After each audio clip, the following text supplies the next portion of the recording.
Hello, folks, and welcome back to that Sunday show on the Four Lads I Had a Dream podcast network. I've managed to acquire quite a esteemed guest just before the start of the January window. Stevie, thank you for coming on tonight. Oh, mate, it's a joy, isn't it? What a Oh, pleasure great it to have is.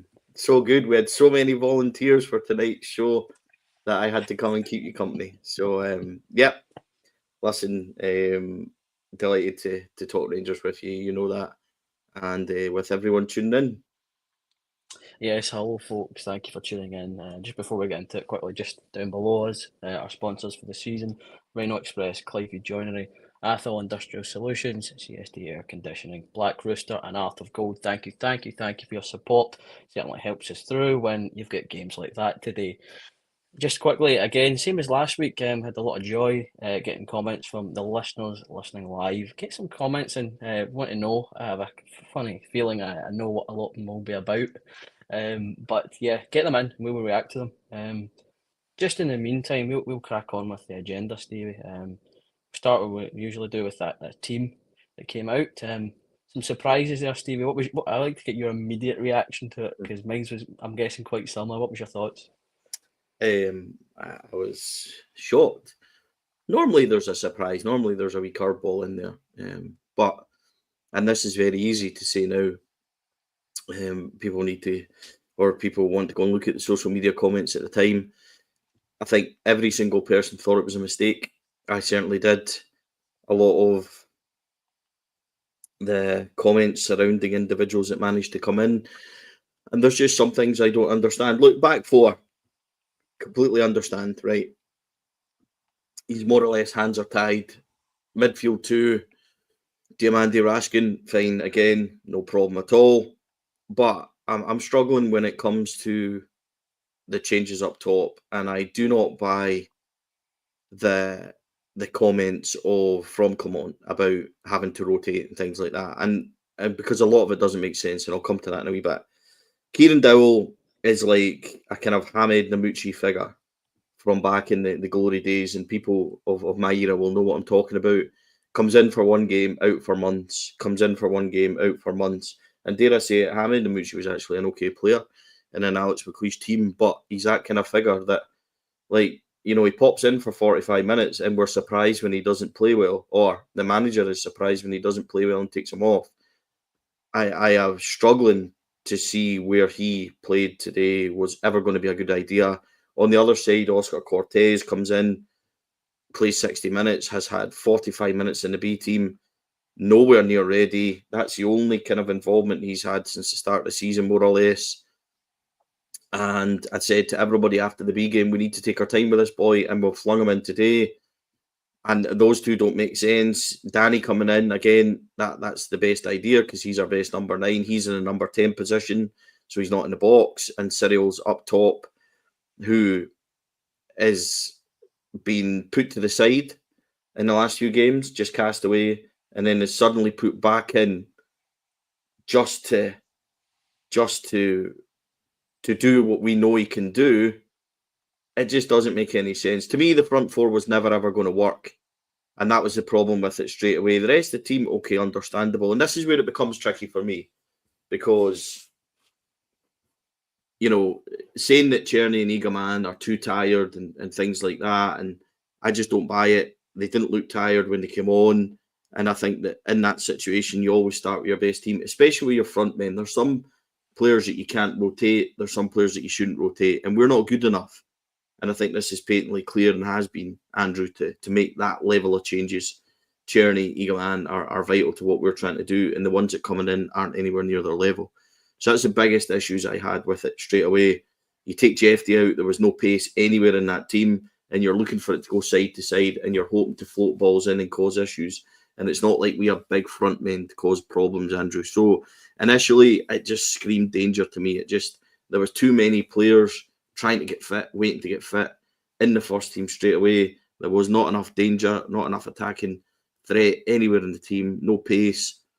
It was very workmanlike, and that's how it turned out. And just for me, it was obvious it was never going to work. And the fact that you had to change it again at halftime tells me that straight away. But that was my thinking. I'm not sure you would have felt anywhere else. I know Cheryl, who can't be with us tonight, immediately kind of messaged in on the group chat saying that she was a bit bewildered by the selection as well, but I'm not sure there was anybody out there who really agreed with it.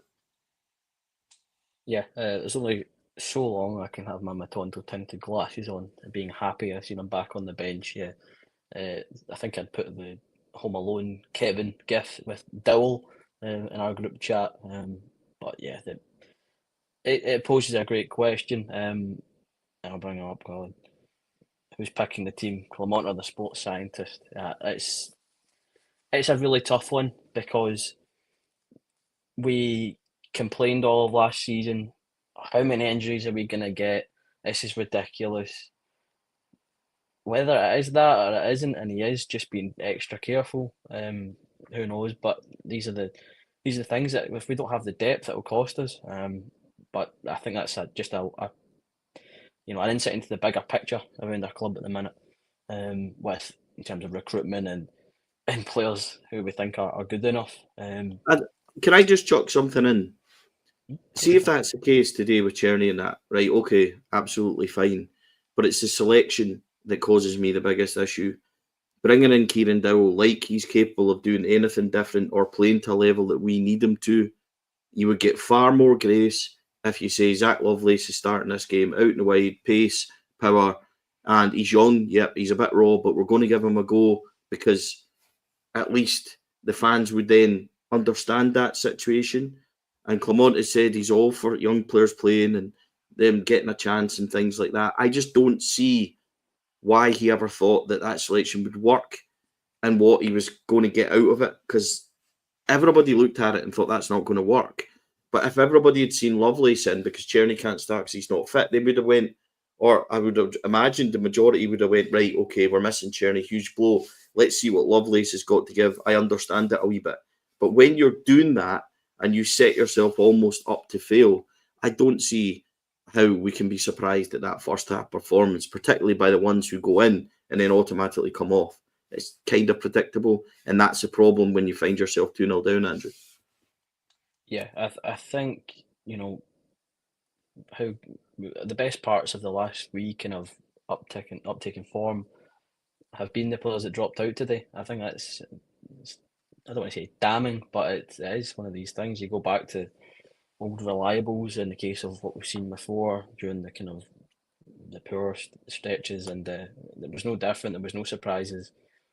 I was nicely thinking, Odessa's will have an opportunity to right some wrongs. Am I surprised? Not really. And it's bad that we are having these conversations where we're no longer surprised, Stevie. It's becoming, when it starts becoming the same pattern after games, we're having the same conversations. It's not a good feeling, is it? No, it's not, and I think it all comes down to the fact that there was not one of us surprised. I think that's the most disappointing thing. You can sum it up and you can say whatever. And look, hindsight, again, people will be there saying, hindsight is great, but this was literally all said before the game even started. So it's a difficult one to understand from the point of view of who he selected, not why he's done it, but who. And it goes back also to midweek against St Mirren, where, taking Danilo out the team. You can understand, look, people won't agree with this, but I understand not playing Raskin. I completely get it, because Barron and Diamandi should be good enough. I get that. And I don't feel the need to overly scrutinise that, because it makes sense, right? I understand that reasoning. And when Barron comes in, you expect him to be up to speed, and that's fine also. But Barron coming in when he's got a strike force like that, you take Danilo out of it, who's the only one that can play between the posts the way he does, and it offers so much less. You've seen the link up today with Cherny. He's always looking to find that movement. We had none of that during the week, and it only changed when Danilo came on. I saw a stat, Andrew, as well, that it's something like 26, 27 changes we've made before 50 minutes in games already this season. And that's a startling indictment to the fact that he's not getting his selections right. And it's almost like Kieran Dowell comes out from the cold and you're almost like you're trying to throw something at the wall and make it stick. If you chuck Bayrami out there, who's a £4 million summer signing, who would have been out of position, who has not played well, you're at least understanding it. But to bring a guy in who had a pretty horrible little cameo in the cup final and expecting him to suddenly turn it up. Likewise, Dessers, who's been out of the team and had scraps here and there for weeks and weeks and weeks, and suddenly expect these boys to click into gear and turn it on. Likewise, Oscar Cortez, or even Rabbi Matondo later in the game, and suddenly be game winners and change things. It's not going to happen, and we shouldn't act surprised when it doesn't. You know, I think back to games I've seen. Obviously, you'll have seen more games than me, but I don't think I've seen a first half that fragile from us. I think that we looked worried to a man.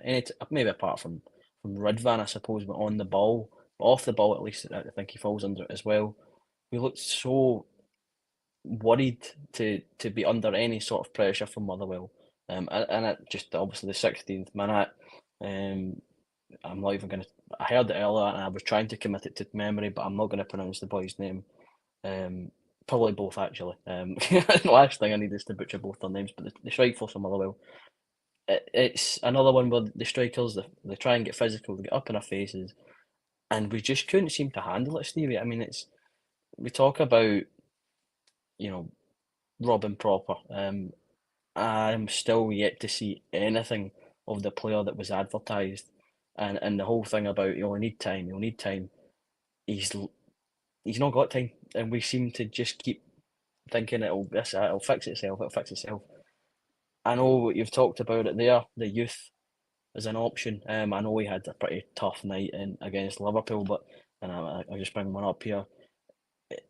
Leon King is there on the bench. I'm not saying he is the answer, but it's another case of even if you're going to take the boy at the firing line, he just doesn't look comfortable at all. At any time he's worn the blue jersey for me, that's my opinion. I don't know where you stand on Robin Proper. I seen Robin Proper play for Rangers 20 years ago, and his name was Bert Conterman. It's the exact same style of play, that kind of casual, very relaxed style, which often leads to him getting, closed down too much, which often leads to him play really dangerous kind of passes. He can't, as that comment there, he can't mix it in the Scottish League. Can't win the physical battles. Today's header was so poor. It's a header which goes either side, or you get distance on it. He headed it straight at the boy, who then kind of played it through. And there's been some criticism of Butland for me, but he's been hung out to dry by really poor defensive mistakes. I don't think. What does he do if he stays in his line? He might save it. He might still get beat. If he comes the whole way, he might get chipped. What does he do? He comes to try and narrow the angle, and he's beaten by a ball that goes through him, which can happen. It's all on the defence for me. Robin Proper has to deal with that. He doesn't, and he just doesn't look comfortable to me at all. It's all a bit slow. It's all a bit, the passing and things like that. And I'll go back to midweek against St Mirren, and I thought his pass to Dujon Sterling, which led to the goal, was sloppy as well. It goes Hadji back, it shouldn't have went. Then it goes Proper to Suter, it shouldn't have went. Because Suter then is running onto it. If he's going the other side, he plays it back to Butland, who plays it long.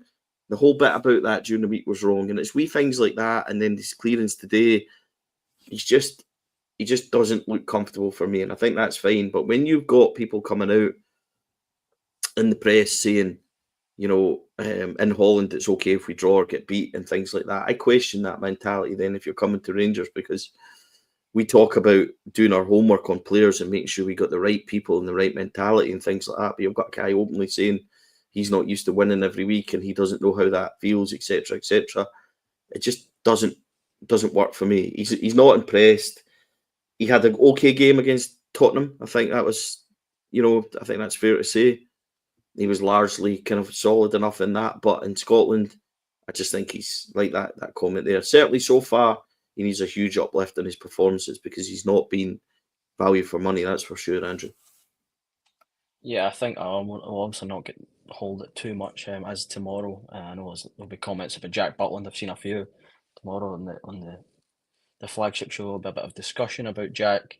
I would say just a passing similar to Alan McGregor's last season at Rangers. I felt he didn't have a lot of confidence in the centre backs in front of him, but Alan's tendency in that season was to retreat to his goal line and hang on the goal line.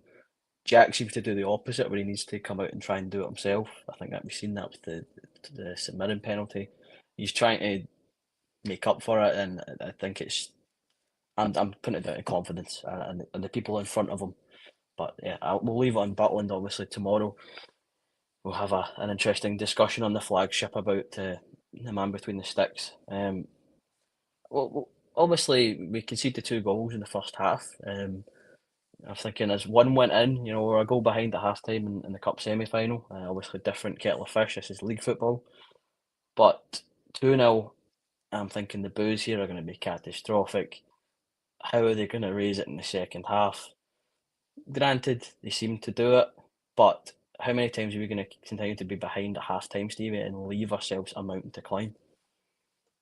Yeah, I mean, how many times have we said this, that this team don't turn up for a half and then we play in spells? We don't dominate games. We might keep possession in the back four, but we don't dominate games. We don't insert ourselves onto games. Andrew, we equalised on 68 minutes today.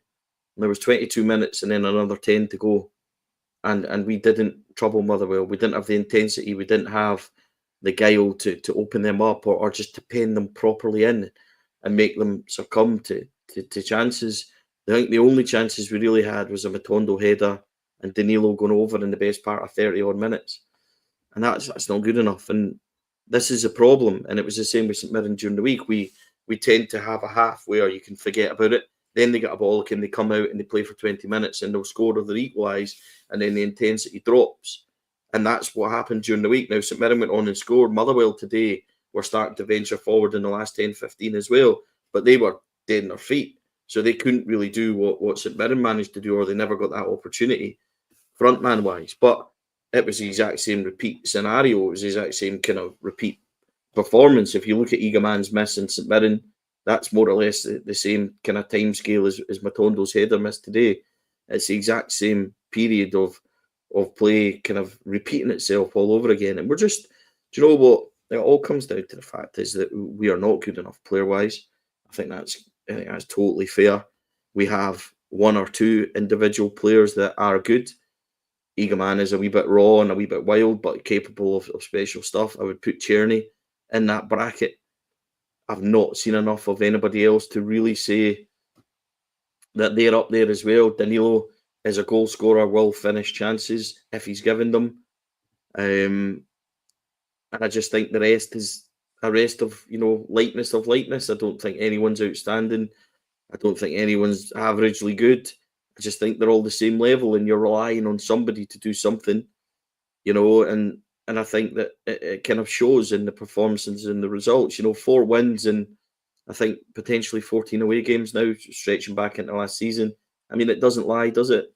I mean, it basically tells you everything you need to know about this 11 and this, problems from the touchline. So, as much as we will come on to Clement and talk about him, and there's a whole lot of quite rightly anger towards him, this playing squad and this team really need to have a look at themselves as well, because they're certainly not delivering anywhere near individually or collectively where they can, apart from one or two. Yeah, I'll just bring it up. Hinting towards that. I guess with it, hinting towards a major attitude problem he's figured out is they don't play until they get a ball. I think it is. How many times do we see it? I think I said one of the games at home recently, even though we seem to be relatively decent at home, that they'll wait till half time, you'll rip through them, and then they'll come out and play in the second half as if nothing's ever happened. It's the kind of let's pretend that first half didn't happen and move on. You can't keep doing that. And these games where you are playing against teams that are set up to frustrate, time is the enemy. I know it's a 90-minute game, but if they're holding the ball for the majority of it, or we're just not doing enough with it, that time will run out and we don't get 3 points. We'll talk. I don't want to talk too briefly on positives because I don't think there was many, to be honest. Hamza again. I think only bright spark. I'm running out of good things to say about our squad at the minute. That the wee uptick in performance and form was great, but I don't think many of us thought it would last. And as it has, we're going back to, as you said, individual performances. Hamza's come on, scored 2 goals. He's done his job, but we still haven't done enough. Is he only the real bright spark? Maybe him and Tierney? Of today, yeah, he certainly is. Do you know, this reminds me of a situation.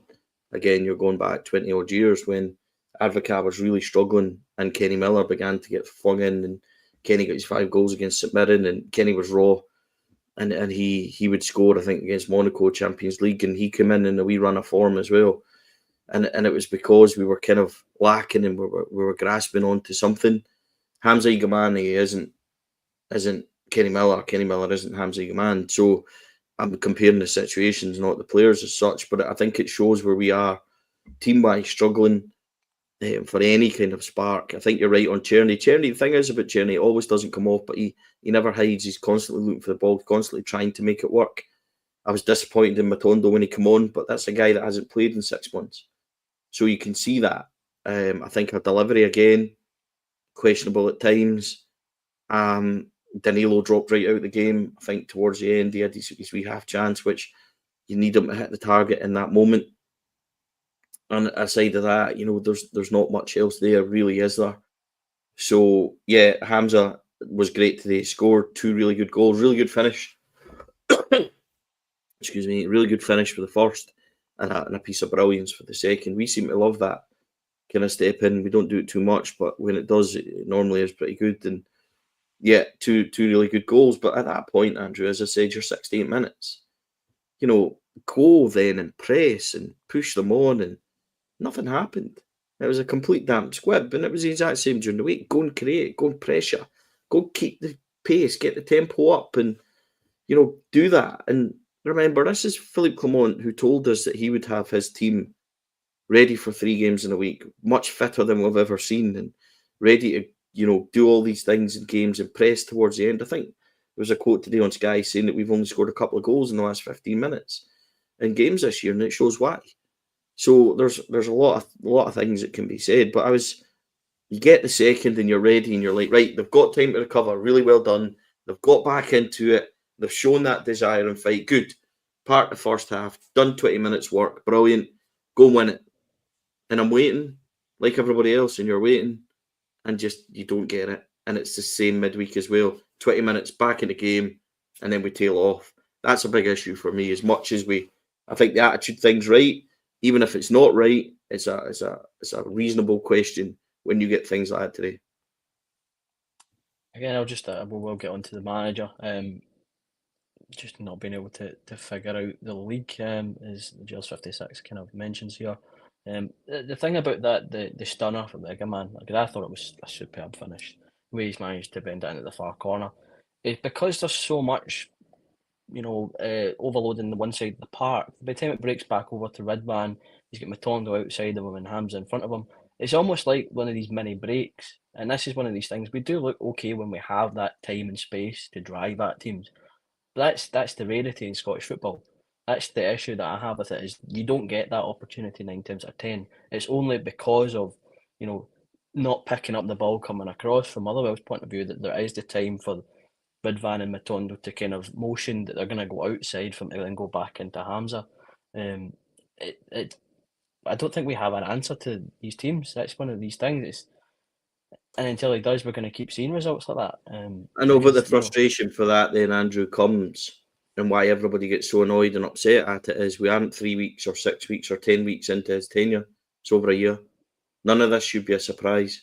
None of the players that he's managing have suddenly turned up in the last 2 weeks for him to suddenly not know what they're capable of level-wise, going back to that selection today, and then why they play how they do and perform how they do, and what Scottish football is all about. All credit to St Mirren during the week. They were spot on tactically, really resolute, really physical, all within perfect limits. No, I'm not greeting about anything. And they hit and break, all coordinated. They go when they should. The second one to win it was really good. Motherwell's goals today were spot on. They knew how to, 2 men going 2 up against our defence. They knew what to do. There's no criticism of how Scottish football is. But when Philippe Clement goes on about not being able to financially match Tottenham or Celtic, which is completely true, how do Motherwell and St Mirren in the past week financially match us? Because the difference between Motherwell and St Mirren to Rangers is far greater than Rangers to Celtic or Rangers to Tottenham. And don't forget, we've spent 40 million in the last few summers. If you add up, I think I think you've seen Adam quote it the last 3 or 4 summers that we've spent upwards to 40 million. You'd be lucky if St Mirren have spent 40,000. So where's the, I don't know how much Motherwell have spent, but I'm assuming that it can't be that much either. They got a couple of million in for the boy that left in the summer. They might have spent on the forward, but it's not a lot of money. So this is where it becomes difficult for Philippe Clement when you make statements like that about finances, and then you have teams that shouldn't match us financially matching us and beating us and doing a lot better than us in domestic football. None of what you're saying with regards to Scottish football should be a surprise to a guy or his bench. Likes of Alex Rae has coached St Mirren before. What is his input? What is he telling the manager? Because if it is a surprise to the manager, it shouldn't be to other people within the club. But yet we act like it is a surprise that teams are well set out, good formations, battle, tough tacklers, big centre half, so we can't just swing it in the box and they all, surrender and we nod it in. We act like that's a shock to us, but it shouldn't be. This isn't a guy here 6 weeks. He's been here over a year. We'll get into where we go now from that result. I've seen a lot of people suggesting, it's people that need to go out, activity in the window. That's one way of doing it, shipping out and bringing in if it's financially viable. But the reality is we have two rather important games next. One, always going to be important, regardless of whatever cup competition or league status in the past. Even the Old Firm at Ibrox. I've seen a few people not looking forward to it in the comments, but even more so after that, you need to travel to Easter Road, Stevie. You compare the two games we had previously with Tottenham and Celtic, two big games, to now. I don't want to say we're worrying, but we're certainly not as happy as we were going into them as we are going into these two games, the Old Firm at Ibrox and Easter Road away.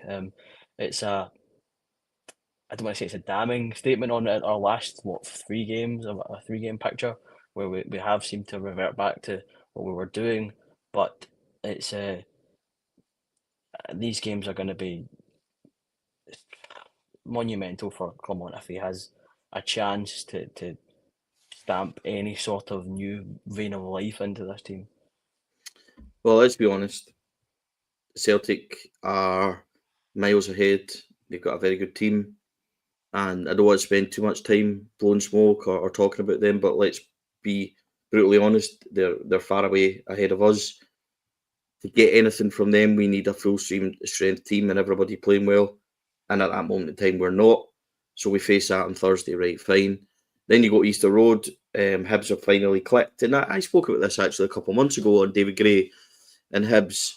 And I don't pay too much attention to them, but I thought they played well against us at Ibrox in the 1-0 game. Dwight Gale, I think, had a really good header opportunity in the 85th or 6th minute, which he just put wide.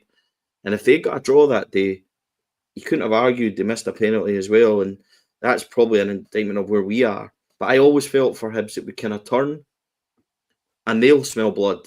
Easter Road will be packed, real good, feel good factor. And we go there with an away record like we talked about, 4 wins and 13, 14 away games. And that almost seems like, you're heading into a disappointment there. It's going to take a monumental effort to reverse what was beginning to get a wee bit of a feel-good factor for Rangers, good wins in Nice. You get victories over Kilmarnock, Ross County, etc., which are expected, but still heading in the right direction. You get a really good performance against Tottenham, who you can argue didn't play well, whatever.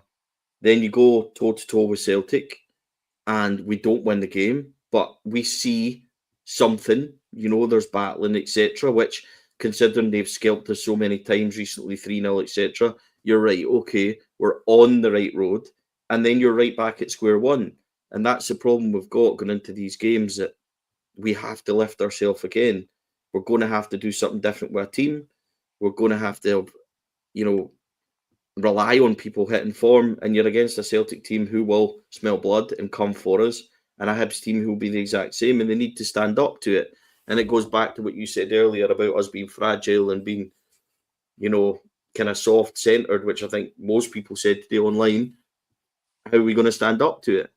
So if we're talking about the manager and, and getting rid, and there's been so many comments online, I think people know where I am with it, Andrew, after Dundee United was the final straw for me. I know it's not easy. I know it's not, financially and everything else, but that's why we have shareholders. That's why we have a board. I think that even if we don't answer the question on Philip Clement tonight or in the next couple of days, I think it's inevitable after these games that will come. So on his future and where we are, we're 14 points behind. That could be damningly worse, by the 5th of January. And it's not good enough. And I think that, as I said, if you don't answer it tonight, which they won't, or they don't answer it the next couple of days, which I don't expect them to, when it comes to after Celtic, the backlash might be so big. Because there was booing today after 20 minutes, there was booing today at half time, there was booing when they came back out, and there was booing during the second half and at full time. You've seen the reaction at full time as well. And that comes from people who were there, as well as what we've seen and heard. The fans now are past the point of Philip Clement could win 10 games. As soon as he loses a couple, we'll be back here. In terms of patience and wanting to stick with him, I think that's done now. That's my own personal opinion on it. I think that it was described a couple of months ago. He was a dead man walking. It's hard to disagree that we're back to that same bit. Just before we move on to the ins and outs of as I said, we're not going to say yes or no he's to go, but I think we all, including everyone in the comments, has a rough idea of where we all stand. Just quickly, I want to bring up, thank you, Bluebells are blue, with a super chat. That's really kind of you, bud. I didn't think we were continuing that, but that's one of these things with YouTube. €5 in this case. Super chat. He says, "Manager's technically inept for the SPFL. Bread and butter comes first. He must go." A wee message to you there, Stevie. So thank you very much. It's the bread and butter? I feel like I've heard that saying so many times. Yeah, it's hard to, even me, who as you'll know, and anyone who knows me, I'm always the last off the sinking ship. But it's every game after the nice wee positive uptake, it's getting harder and harder to justify, and I think we're getting past the point of no return. Is my 2 cents on where we go from there. Can I just say thanks very much for that message? People can probably hear I've got a bit of a cold, so a pot of tea would be nice. I've got a wee drink actually to keep me hydrated, but I'm not even rough actually. I don't even drink, but I've just got a wee bit of a cold. I think I could do with starting drinking, Andrew, when you watch what we're getting put through the now. But I think the important thing is, look, you said there that you're on the opposite end of the scale. I'm guilty of being too positive at times. I'm guilty of overreacting at times, and I try to keep it, realistic in terms of what we discuss and how we react to things. And I don't think I've got any choice at this moment in time to make my feelings clear surrounding Philip Clement. I don't think he's worthy of being Rangers manager. I don't trust the decisions he makes. I don't think he makes sense with the things he says, and I don't see it on the pitch, regardless of press conferences or whatever. That's all just noise. What am I seeing on the pitch that I can truly get behind? Aside of one or two games, we're a very average team that occasionally plays well, Andrew. Occasionally. And it's an anomaly. The rest of the times it's a struggle. If you look at the games this season, when you look at Malmo or Nice or Olympiacos away and stuff like that, that's all individual games. Then we're back to 1-0 victories over Hibs at home and things like that, which are a real struggle. Getting beat at Kilmarnock, Aberdeen. Now we're getting beat at St Mirren, drawn with Motherwell. I don't see anything there that can keep me. And I think it would be wrong of me to sit here and tell people that it'll come good and got to be patient and you've got to be this and you've got to be that, because you can only be that if you're seeing it. And people make comparisons all the time with Steven Gerrard and Steven Gerrard's time in charge. I'll go back to Steven Gerrard's time in charge. Steven Gerrard, by this time, more or less in both seasons, had Rangers around first place. In the very first season, we beat Celtic 1-0, Ryan Jack scored. And the second season, went to Parkhead and won 2-1 when Niko Katic got the winner. the subsequent tail off and dropping of points came later because we all knew that the squad wasn't where it needed to be and it was a progression thing. But with Steven Gerrard, we saw European results similar to Clement, but we also saw domestically that he found a formula to win. And it didn't need to, it didn't need to always be perfect under Gerrard because we could see enough that it was going in the right direction until it finally clicked in season 3. So I think the big thing that I would say to people is that when people say, oh, but Gerrard took time, we could always see a pattern with Gerrard. We could always see an end point. We could always see that it was going in the right direction. And there was, by the way, there was some hell of a bad results in there as well during that time, but they were setbacks and we responded. The problem with this squad and this manager and this team is you get a setback and they don't respond to anything. A setback goes to 1, 2, 3, 4 more.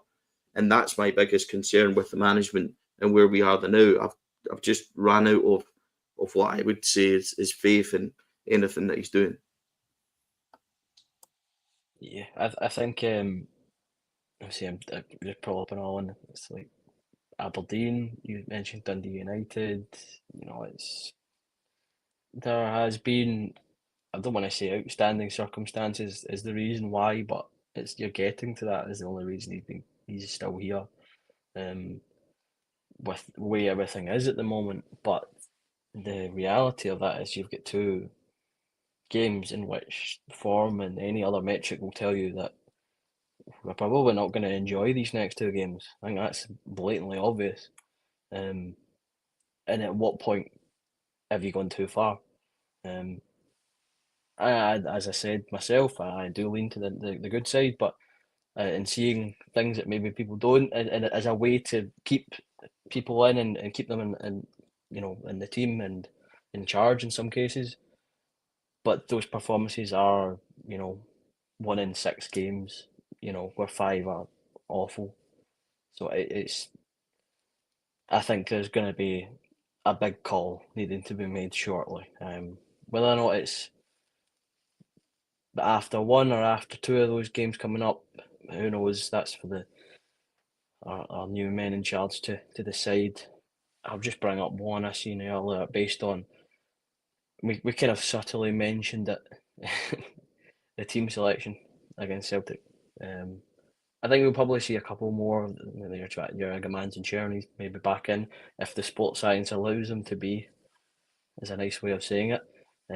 But there's no magic wand with the defensive situation. There you go. You've sorted the lack of goals potentially with Agaman and Cherny, but the defence, I mean, there's nothing else we can do. There is no magic wand unless we've got guys lined up to come in and change the whole system. Stevie, it's almost like time's ticking, and we're just going to have to face it because I don't want to say it's inevitable, but it's certainly getting that way. I don't think we need to discuss with regards to. I don't want to talk about inevitable, like when it comes to Rangers and that, I don't like talking about, we're being defeatist and saying this is going to happen, this is going to happen. I think we all know where we are with that, and we all know that what we're kind of facing on Thursday. So I'm fine with that. I think we all know that. We don't need to really go through it, but I think that we've been unlucky with injuries, Leon Balogun, but we're relying on a 36-year-old man, etc., etc. I don't think Robin Proper will relish these games. That's the thing. Is it an attitude thing with him? Can he get himself on form? Because he did perform okay in games before. I thought against Celtic, I thought, he wasn't terrible. He wasn't, he was quite sturdy. He just defended. He's not the answer. This is what, look, genuinely, 20 years ago, this is what you weren't even born, but this is what Bert Conterman done. Bert Conterman had an horrendous time at Rangers, especially as a centre-back. And I remember one Dundee United game, him getting booed at Ibrox. I think we got beat 2-0. And I remember him getting absolutely pelters. And then he would have 2 or 3 games where he was steady, and then he would make another mistake again.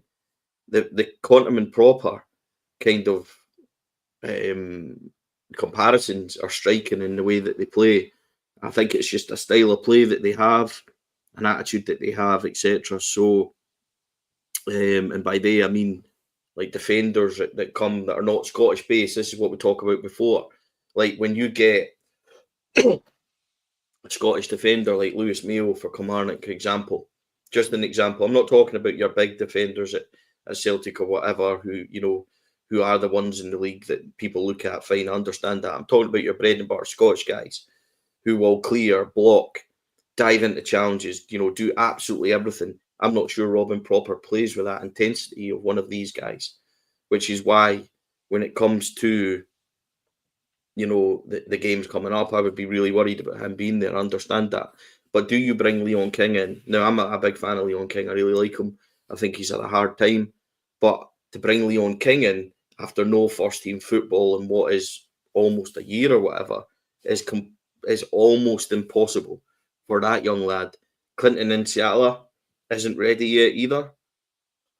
So what do? You're going to have to go with them and hope and pray that they don't do what they did today.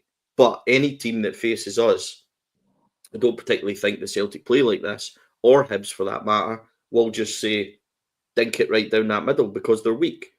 St Mirren did it. Boy got in for the penalty. Motherwell did it today and it led to their first goal. It's just a bog standard ball over the top.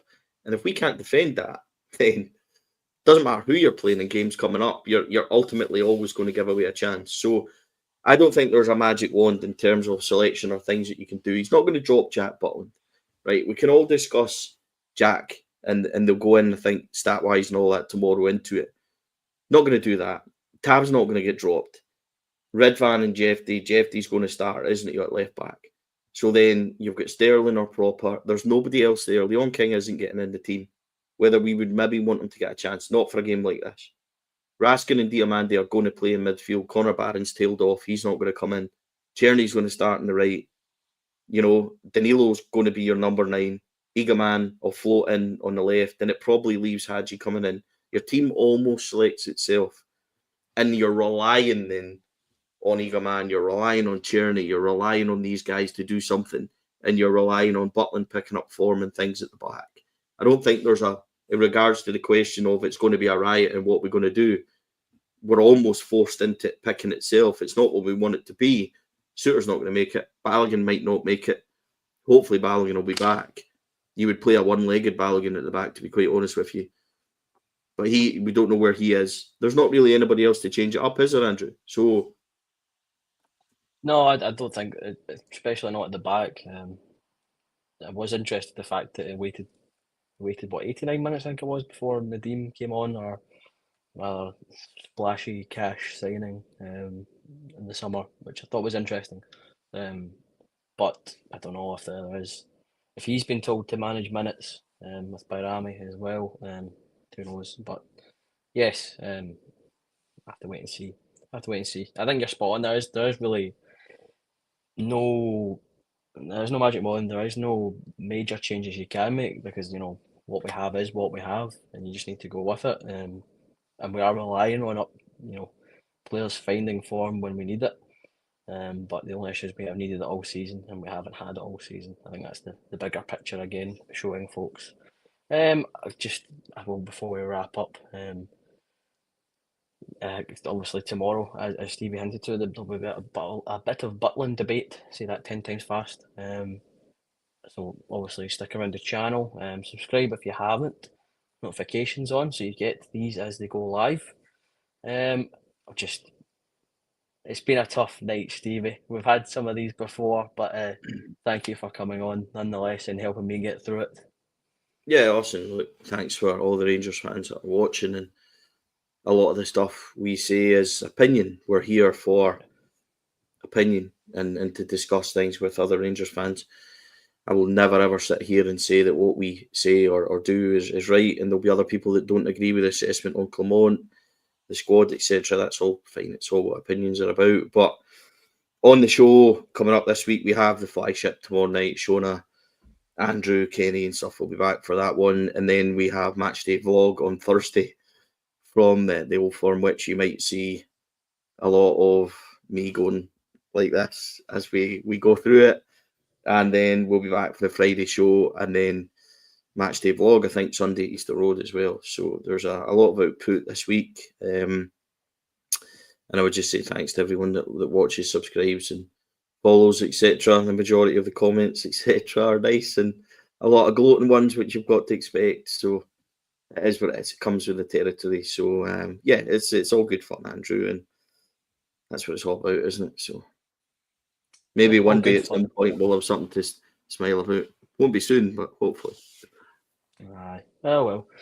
We just need to wait and see. Have to wait and see. Just quickly before we wrap up again, just down below you can see them.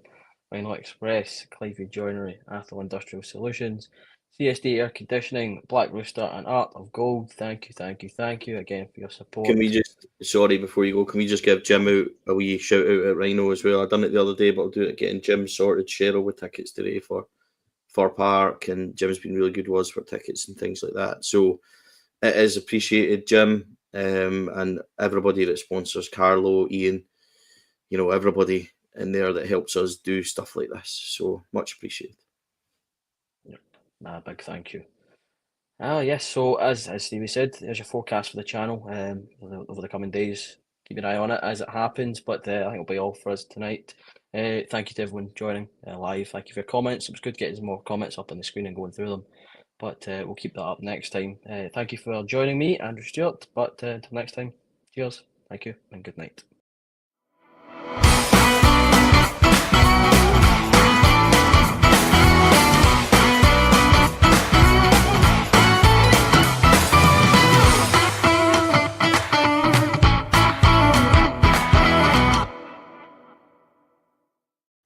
Four Lads podcast is sponsored by Rhino Express, Clivey Joinery, Athol Industrial Solutions Limited, and CSD Air Conditioning, along with Art of Gold. Thank you for listening or watching the podcast. We hope you enjoyed the show.